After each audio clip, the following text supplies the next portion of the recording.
Verbs. The action words of sentences. What are verbs? Let's start with the basics.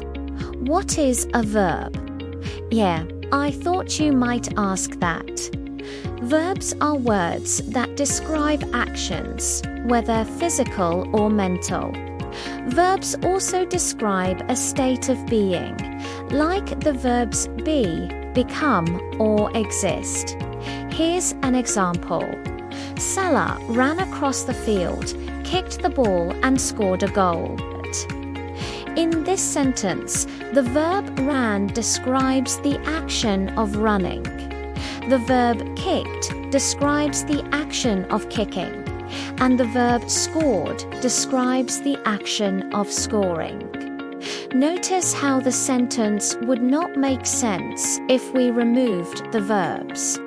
Salah, the across-the-field ball, and a goal doesn't really work, does it? Okay, now let's look at a couple more examples. I am the state. King Louis XIV. Here, the verb be describes a state of being. A monarch is always in a state of being. There's a fancy word for this. It's called a stative verb. Stative verbs are often, but not always, related to states of being. Next, some verbs also act as helper verbs to change the tense of another verb.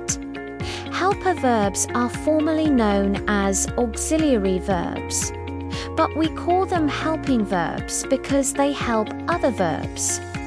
Helping verbs can also change a positive statement to a negative one by adding words like not. Here's an example. She has been jogging for a month and already feels her stamina increasing. The helping verb changes the main verb to jog to present perfect continuous tense, which indicates an action that started in the past and continues to the present. And by using the present perfect continuous tense, the speaker emphasizes the duration of the action. Now let's look at another example. I don't feel so good, Spider-Man. The helping verb don't, a contraction of do not, changes the verb feel to negative present tense. Without the helping verb, the sentence would be grammatically incorrect. I feel is the base form of the verb. Feel is the base form of the verb to feel. It's what you use when you're describing how you feel physically or emotionally. Every sentence needs at least one verb. If there's no verb, it's an incomplete sentence or a sentence fragment, with the exception of imperative sentences, commands. A sentence also needs a subject, the thing doing the action. Subjects are important for a verb because they change how it's conjugated, which we explain below.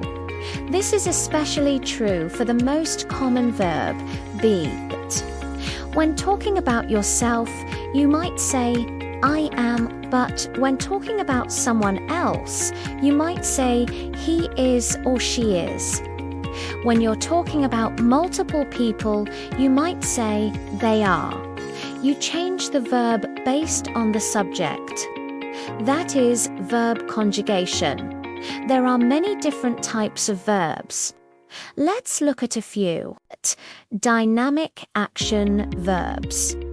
Most verbs describe a physical action or activity, something external that can be seen or heard. We call these dynamic verbs. They can also be called action or event verbs. Here are some examples. Walk, laugh, swim, play, eat, drink, sing, dance, talk, say. Now, there are a lot of actions that take place in our minds and feelings which are not external. But these are still dynamic verbs. We call these process verbs. They describe actions of transition. Consider guess, change, grow, live, endure, succeed, fail.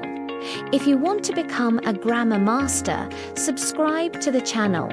Now go forth and conquer.